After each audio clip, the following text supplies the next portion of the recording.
Hi, folks. Welcome to another episode of Film Study. This is Ken McCusick. We continue our expectations series today. We're going to talk about Kyle Van Noy and Keaton Mitchell, one on the offense, one on the defense, as always. Here to do that with me is Dan Ibrahimi. Dan, how you doing? I'm doing great, Ken. Thank you for having me on. Always a pleasure, Dan. Great insights into stuff. I think you're the one who talked about Brandon Stevens last year, if I recall, right? That's correct. As a result of that, I kind of had extra eyes on him last season, and he was very, very prominent for the Ravens last year. Huge step in his development, to be sure, and really excited to see what the future holds for him. Yeah, it's exciting. This is an enormous year for Brandon Stevens in terms of his generational wealth and whatnot. It's a contract year, and don't want to overstate the thing to any great degree, but he's certainly in line to make many millions of dollars, and we'll see how that works out. Still, I think a chance the Ravens might sign him, but a deadline in their own mind is maybe pretty close to the beginning of the season. Am I having some sound problems? Is that what I'm hearing? No, I was doing fingers crossed. Yes, I hope the Ravens can get him signed. Like you said before the beginning of the season. I think that last year he showed that would be a wise investment for the Ravens. But I mean the downside of the Ravens not getting it done before last season, especially, is that now it's no secret that he may be getting corner one money in the open market. Right. The earliest he could be re-signed is after 3 years, right? And after 3 years, right? He's entering year 4 right now, so this is the earliest he can really be re-signed. But it's a great opportunity, and hopefully he and the Ravens can find a number that makes sense. Are you of the opinion that it's either Stevens or Humphrey, or do you think that they can potentially have a path to keeping both with Wiggins and Tampa added to the fold? I think it's probably either or, to be honest, especially after investing 2 picks on cornerback this past draft, combined with the fact that we haven't really seen a resurgence from Pepe or Jalen Armour-Davis. I think it's probably either or for Stevens or Humphrey. I think that's a great point, and yeah, I think I know which way I would lean if I were the Ravens, but I'm really interested to see how they play that. I've got to promise myself we're not going to talk anymore about Stevens and Humphrey in particular, and his potential versatility on this episode, because it's leaked into a lot of the episodes so far, and I don't want to repeat the material to the degree we can. So let's go and talk. I guess we'll talk. It's hard to decide who's the appetizer and who's the main course on this one. So I'll let you pick. Who do you want to talk about first? Why don't we start with Keaton Mitchell? Sure thing. So obviously coming off the greatest year in terms of per snap productivity for any running back in 40 years of Football Outsiders collecting data, exceeded all expectations. I'll tell you what I had for great, and you're going to say, well, that really undershot the mark, I'm sure. But what are your initial thoughts coming out of that first season? Well, it was, a really disappointing end, but I think that's only because the peak was so incredible. I mean, he averaged an absolutely insane 8.7 yards per touch between rushing and receiving, and then 8.5 yards per target, along with 19 first downs on the ground.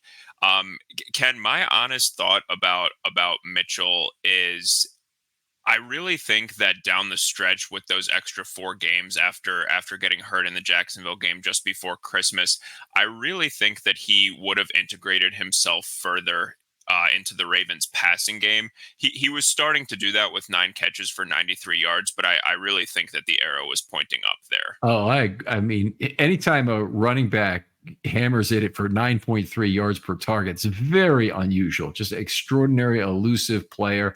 And it wasn't just elusiveness. It wasn't just speed. I think he's more about speed and contact balance. I was incredibly impressed with this last year, both as a receiver and as a running back. Just the amount of missed tackles he forced, in particular in that Lions game, was incredible. Absolutely. And if I remember correctly, Seattle was his coming out party. And yeah, that was just, I was floored because hadn't really seen much of him in camp up to that point. So yeah, it was incredible to see his coming out party. But by the way, that's you're correct. That was the game where he had all the missed tackles forced. He had 150 yards or whatever, and a bunch of long runs. It was a ton of broken tackles. PFF had him for 15 missed tackles forced on the year and 47 carries, which is an absurd number. That's incredible. There are players who get a few more than that, but the guys who get a few more than that are bruiser backs. It's both of the Pittsburgh backs. Warren, in particular, has had a fair number of those. Love the balanced production. I think that you mentioned integration in the offense. I think there's an opportunity for much more of that down the line. He'd be a guy I'd be really excited about seeing. I'm always excited by the pony backfield whenever he gets on the field, but I'd be really excited to see more of him as a flanker with Henry. Absolutely. I could not agree more, Ken. And I'm the son of a Buffalo fan, so I'm naturally a bit pessimistic, especially when it comes to my football fandom. But when Mitchell went down against Jacksonville, I really had a feeling that it would spell trouble in the playoffs. And I think, unfortunately, I was proven right about that. Just thinking back to the ground attack or lack thereof against the Chiefs and ultimately the Ravens' final game of the season. I really think that a healthy Keaton Mitchell in that game could have definitely changed the end result in the Ravens' favor. Yeah, it would have made it that much harder to get away from the run game if you have Keaton Mitchell, and you can kind of see it all over Harbaugh's face when it occurred. Harbaugh's he tries to be non-reactive on the field. I think that's what the stiff upper lip. You need to put forth the best face for your team, but he's clearly really frustrated by that injury. And when you look at the most serious rookie injuries in team history, the one that redirected a potential Hall of Fame career, I think, was Lardarius Webb in 2009. He had two injuries, one in 9, another in 12. Had that incredible season in 2011 when he was the best cornerback in the league. But Mitchell, this is potentially a career-altering move, and it's just incredibly sad to have this happen at the, right in the middle of what was a great rookie year. I totally agree. It definitely does have shades of Lardarius Webb. He was really quick too and very shifty as a returner back in his rookie year. But yeah, all of the praise that you gave Mitchell earlier, both relating to his speed and agility, kind of just makes it all the more concerning that this was a full ACL tear. And, it, like I said, it happened right before Christmas. Like it really, I know that the NFL season is longer now, which plays to his advantage in coming back this year in a couple ways, I think. But, Christmas wasn't that long ago. It's not like this happened in mid-October. So right. That's definitely concerning for his comeback from injury this season.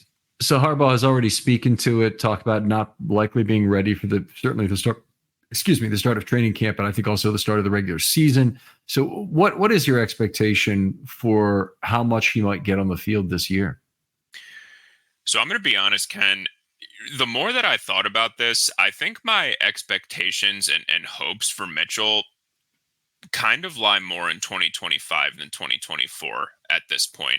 For this year, if he's able to come back to the team down the stretch, say that he misses exactly one calendar year, comes back right around Christmas, week 16 or so, and then he's able to be a contributor and he doesn't get hurt again, which I know Ravens fans all have some recent PTSD with J.K. Dobbins. That's a win for me if he's able to go into 2025 healthy. I would agree with that. I think that I set very low snap limit expectations out of a good and a great season, but we'll get to those in a minute here. I could see a fairy tale rehab story where he comes back and is available maybe as early as November, say, and is playing. I really think the Ravens should take no chances with this. I can't believe that the difference in play between Mitchell and other choices is going to be enough, given if he's a 70 or 80% Mitchell relative to others. If he's, he could be better than Derrick Henry, honestly, if he was 2023 Mitchell again, but and he was better than Derrick Henry on a per snap basis last year. But it's just a devastating injury. It's a kind of thing. But the fairy tale situation, obviously, gets back via rehab and then is back at some point for the playoffs and maybe makes a contribution there. That would be really spectacular if there could be something in that case. But we did see J.K. Dobbins, and he came back and was running with a piano on his back the whole year. Absolutely. Absolutely. All right. Well, we're depressed enough about what happened. Let's talk about what a good and a great season is. Just get it out there. How about a good season for Keaton Mitchell? What does it look like to you? So I think a good season is he comes back and he sort of shows shades of his 2023 self, but maybe doesn't quite get all the way back. Maybe he is a little bit later in returning than we had initially hoped. But like I said, I mean, a huge thing for me is going to be finishing the season healthy. So that would also be a requirement for a good season for him. Oh, Ken, I think you're on mute.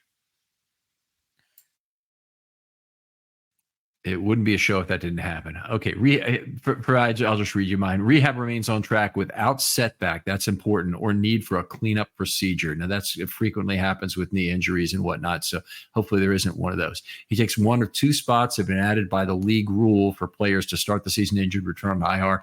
No roster gymnastics are necessary for your first 2 guys this year. There will be more than that probably because the Ravens always use the fullest extent of the law look at their roster construction, and I'm sure they'll have still a handshake crew that extends their roster beyond 55. But returns by IR DTR, I would like him to play a minimum of 50 snaps in 24. That's not 50 carries. I'll take about 20 carries on that, and that is about what his percentage of touches was last year. About 40% of the times he's on the field out of 135 carries. He had about 57 touches or so. So similar as a percentage there. But perhaps without being 100%, I put absolutely zero expectation on any statistical component of his 2024 season. What I will say is that there's an expectation in terms of a little bit of flash, and you kind of talked about that, some speed, some contact balance. We see something that tells us it's going to be okay in 2025 out of the 2024 season. All right. You want to move on to what a great season is? Absolutely. I mean, I think a great season is him picking up pretty close to where he left off. I don't think it was really specifically with carrying the ball. I don't think that was going to be sustainable for much longer. Just because I don't know that that's ever really been done before, especially at the start of a running back's career. But picking up fairly close to where he left off in the rushing game, and then also in the passing game, I think that he was kind of moving along at a really good clip. So if he could pick that up and just kind of be a reliable target in both the rushing and receiving games for the Ravens down the stretch and into the playoffs, I think that would be huge. Okay. Very reasonable assumption right off the bat. Very reasonable expectation, I should say. It's interesting. The other guy who's the other greatest runner ever from 2023 is Devon Achane. And he did it basically under the same circumstances. Rookie, tremendous speed, outstanding results in terms of his run, and his per carry and per touch results were not as good as Mitchell's were, but he did it over more snaps. So he's the best ever in 100+ carries. And so it's really an unbelievable pair. I think actually these two have set a new trend, a new emphasis on speed in the draft on offense. So there's always been an emphasis kind of on a defense. That's why you always see the really lower, the better 40 times are typically at corner as opposed to wide receiver or running back. But tremendous emphasis on it now, I believe, given the success of the Dolphins and Ravens offense. Absolutely. All right. So I'm going to read you what I had as a great season for 23, because this is supposed to be an 80th percentile result. And I think we can say Mitchell's result might have been in the 98th or 99th percentile in terms of what you could result. I don't know what you could have expected more. Let's put it that way. Probably 100th or pretty damn close. But the great season in 2023 makes the team out of camp due to injury or holdout. He made the team. He was on the roster to start the season on IR and came back. Monken finds a role for him in the offense which minimizes pass blocking deficiencies.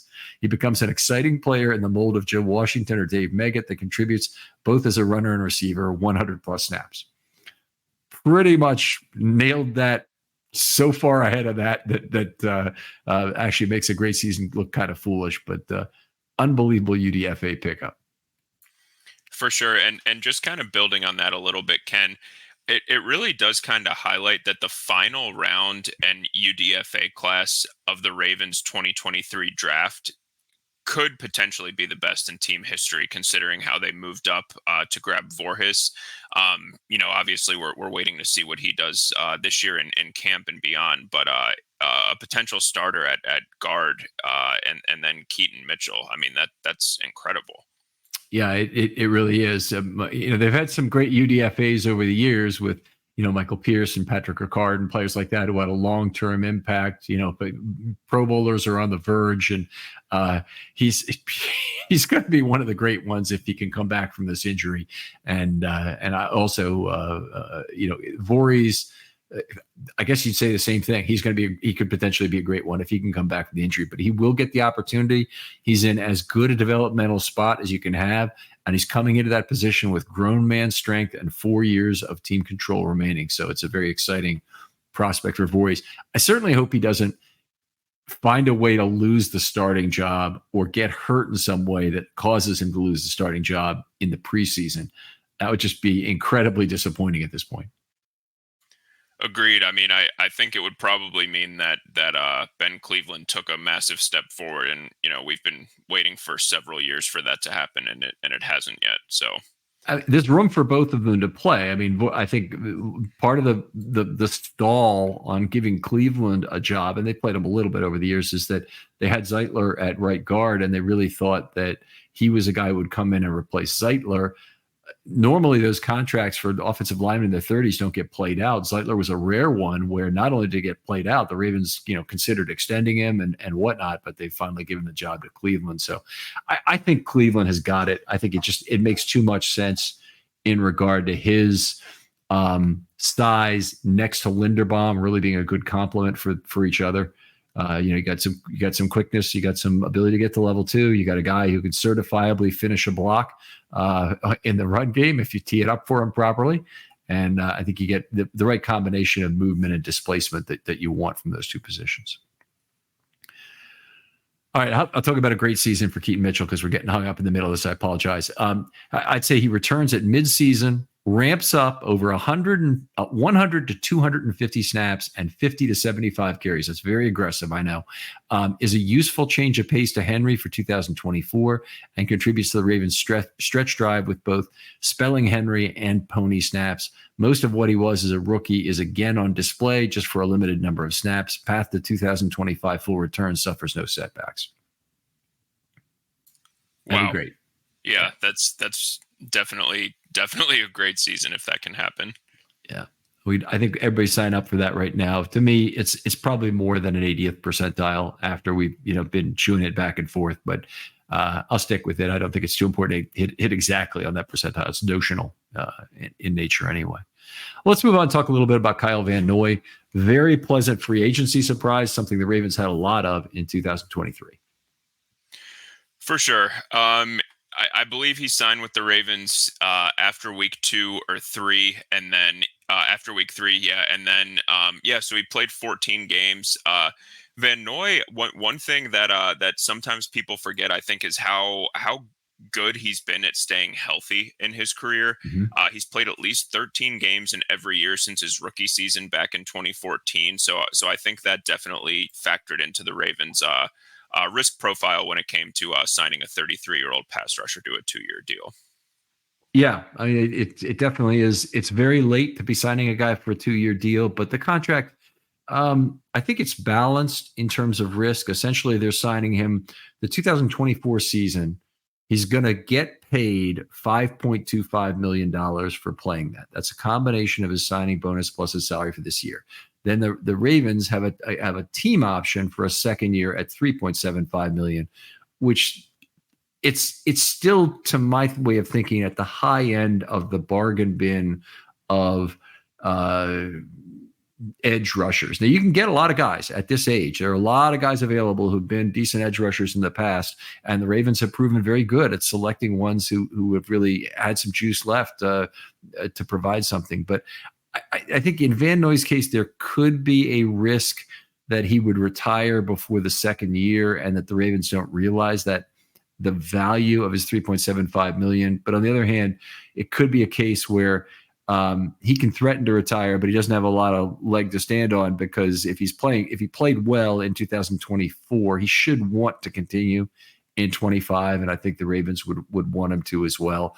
And it's even possible the Ravens won't want him at all in 2000. It's a team option, and he has a tough year or suddenly gets old on us, then it could be a contract the Ravens want to terminate at that point. Absolutely. Really interesting to kind of see how the financial aspect of that plays out. I think that was probably a pretty big hang up in salary negotiations between Van Noy, his agent, and the Ravens front office, was getting that second year on the deal. And good for him. He got it. I don't think he was in the mood to be giving any discounts after last year. He had what was on paper pretty clearly a career year. He eclipsed his previous career high in sacks by 2.5, getting 9 while playing in only 14 games and also adding 4 passes defended. So I think that he definitely earned this payday. Doesn't mean that as a fan I'm not a little bit skeptical, just worrying about maintaining something close to that level of production and being able to stay healthy. Right. Health for a player his age, always a significant concern. The pass rush win rate, 14.7%, was 22nd out of 58 edges. To me, boy, would that be fantastic if he could maintain that, because I don't think of Kyle Van Noy certainly as a great pass rusher. I think of him as that somewhat changed in 23, but I think of him more as a very versatile Sam linebacker who can help you by dropping.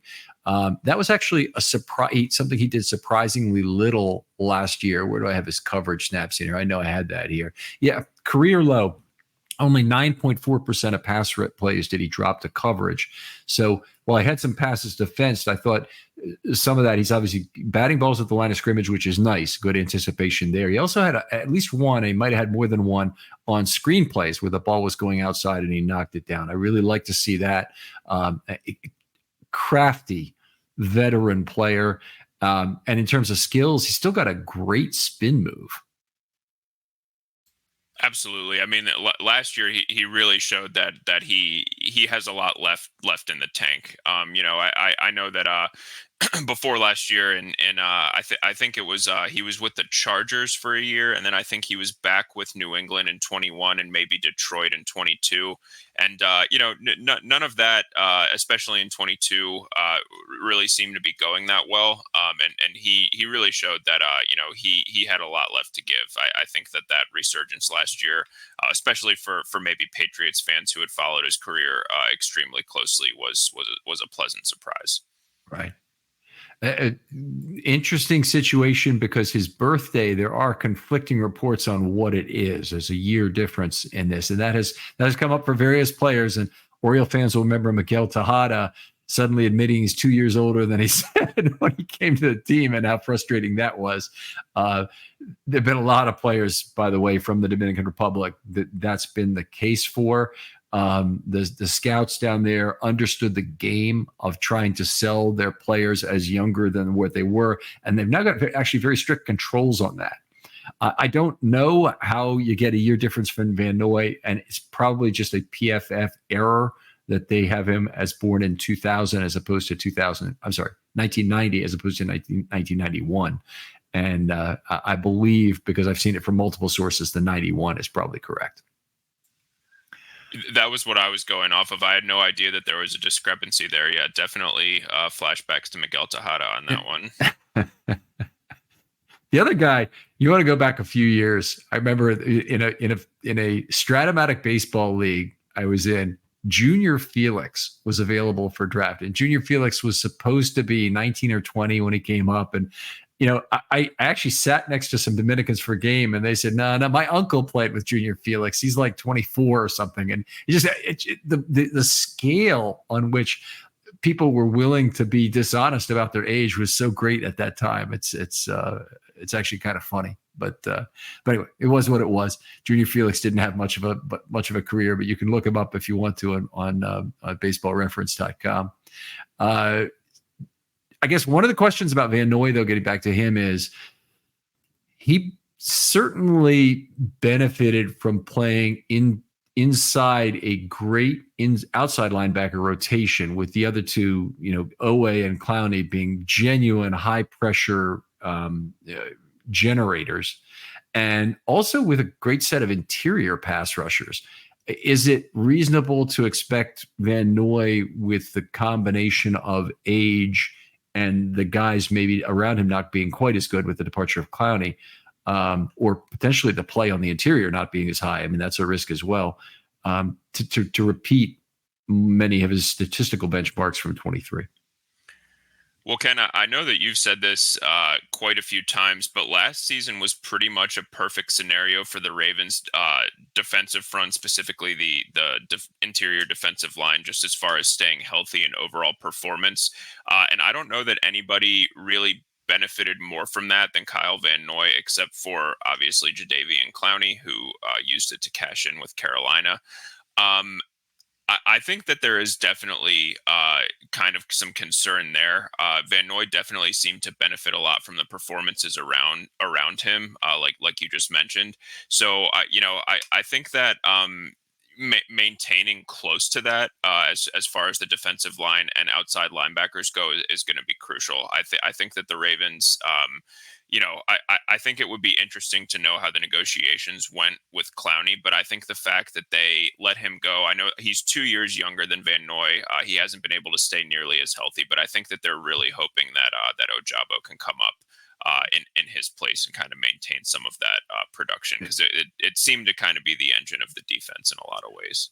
I certainly hope there's something in store for Ojabo in terms of both floor and ceiling. My expectations are much lower than they were a year ago, and lower still than they were 2 years ago in terms of what he might bring to the table. But he's still a high pedigree player, I'll call it, who produced at the college level and was an exciting guy. I'm really concerned about what they might get. I think if I had to guess, well, if you had to guess between Adisa Isaac and Ojabo, who's going to produce more in 2024, who would you say? Oh man, I hope it's Ojabo. That's hope, though. I think as far as what I actually think, I'd probably still go Ojabo. I think that Isaac might get kind of eased into things, and maybe a little bit similar to how Trenton Simpson did last year at the inside linebacker position. But yeah, that's a really good question. I have a feeling those two are really going to be battling it out during camp and throughout the season for snaps. Okay, first of all, with regard to your I hope so, and I don't want to beat you up over this or anything, but absolutely, I hope it's Isaac. Isaac is a rookie, so you've got 3 years left of him. So from that, and I can see you're going to like, but you're right in terms of Ojabo. Boy, it would really be sad if he can't beat out Adisa Isaac, say, for playing time this year, and in terms of his own personal journey, that would certainly be the case. As a Ravens fan, I'll take Isaac all day and twice on Sunday in terms of making an immediate benefit for the future, for sure. I was one of those guys who was really, really excited when we drafted Ojabo, and I think last year, he had a sack in the opening game, and then that was pretty much it for the whole year. So I guess still holding out hope. I don't know if it's false hope at this point that he can start really kind of playing well, or really just playing at all, I guess, as a pass rusher on this defense. Okay, let's go back to Van Noy. We get off tack a lot on this show, but that's okay.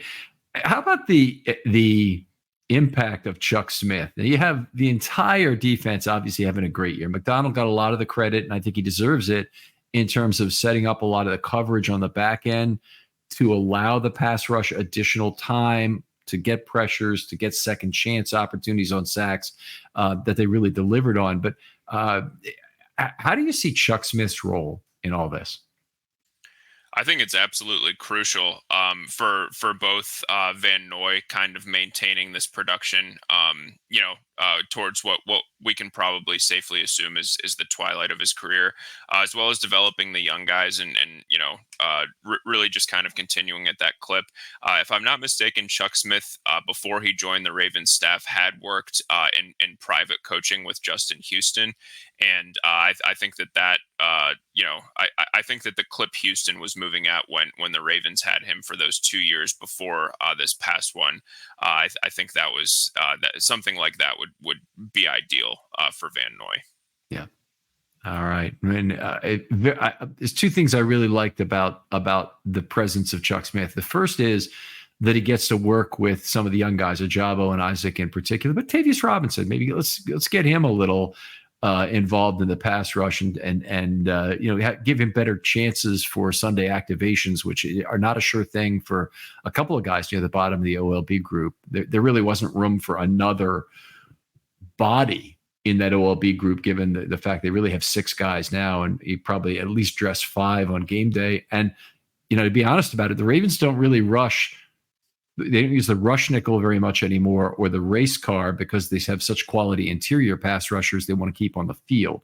So it means that they really don't have room for a whole stable of specialist outside linebackers on your 48-man roster. Absolutely. But the second thing about Chuck Smith that I really loved was the fact that Harbaugh mentioned that he was looking at the individual pass rushers as part of the draft process. It's great to have scouts. You want those. In some ways, I want a separation between my football coaches and my football operations and front office group in terms of responsibilities. I think it's healthy to each have separate opinions and ways of gathering information. But I absolutely love the fact that Chuck Smith is giving his opinions on various pass rushers. For sure. I mean, his importance cannot be overstated. Just really seeing the effect that he had last year.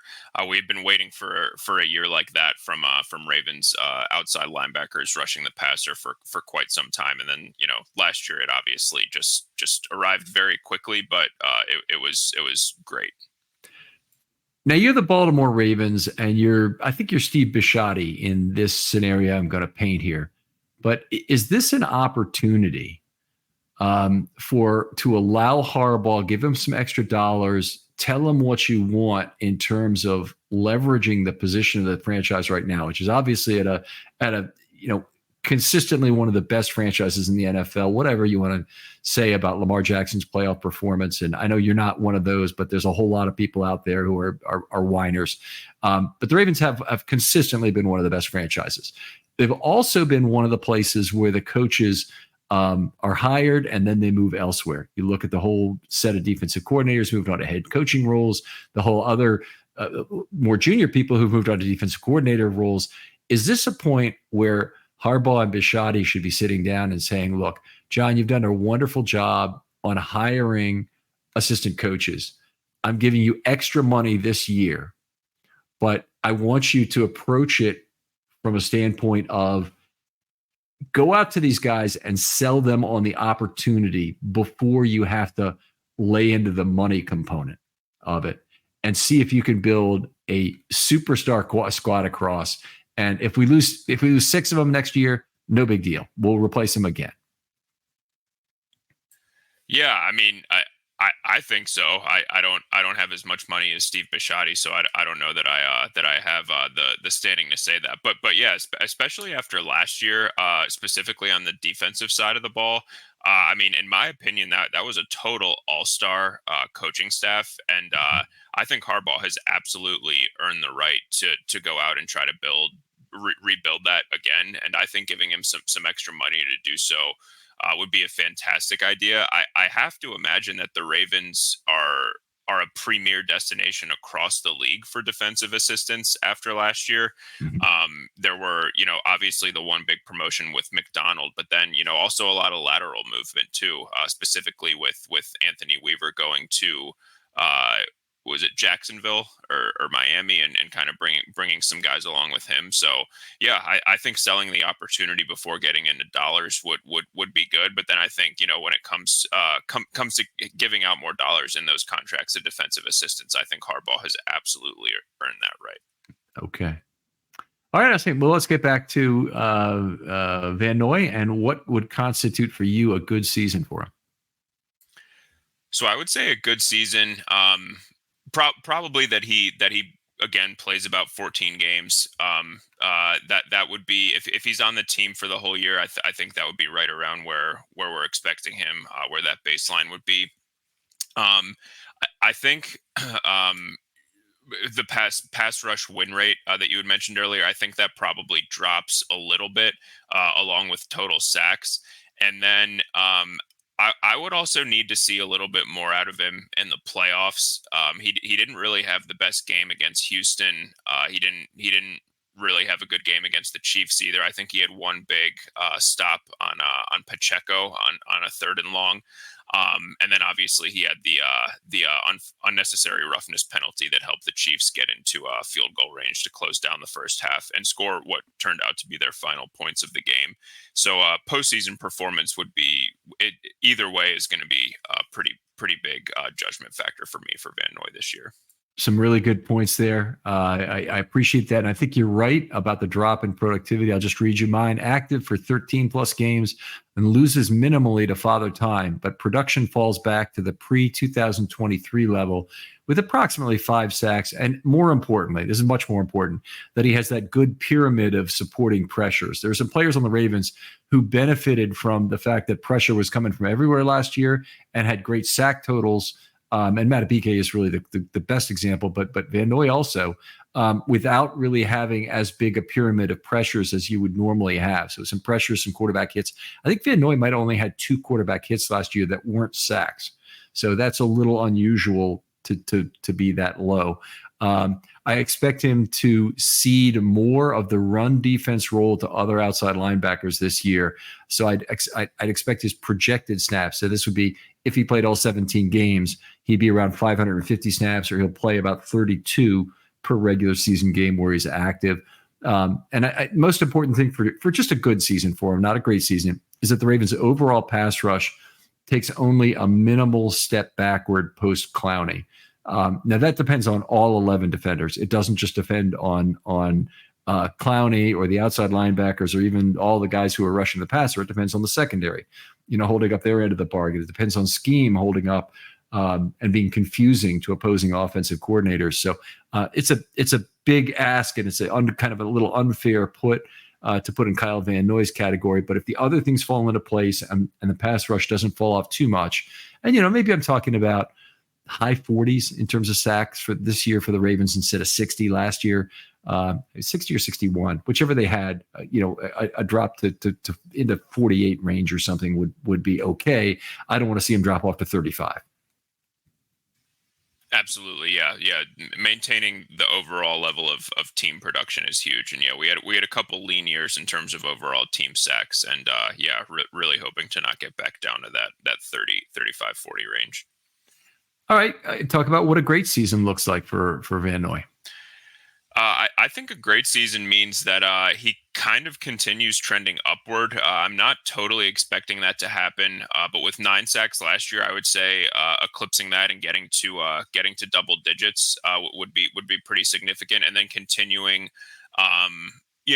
Continuing to kind of serve on a little bit of cleanup crew. I know you just mentioned that he was not getting many hits at all when he wasn't sacking the quarterback. I think that also indicates that he was doing a good job of wrapping up and finishing the job. So I wouldn't expect that to change very much. But yeah, I would say increasing his sack output, maybe dropping back into coverage a little bit more. He was rarely asked to do that last year, so I would say that I'm not necessarily expecting that to change, but he has had success with it elsewhere earlier in his career. So I would say doing all of that, and then kind of reliving his glory days from New England as far as the postseason goes. Key cog on 2 Super Bowl winning defenses in 2016 and 2018, and I think just kind of bringing that back, which certainly did not happen here last year. Great point in particular about the coverage thing, because that's really a way for him to pick up some sacks on the margin. And I didn't include it in mine. Now I'm jealous of yours, but a great season for me. Continues to surprise with another fine season at 33 by maintaining conditioning and focus on the small improvements needed to just stay even, need to just keep up.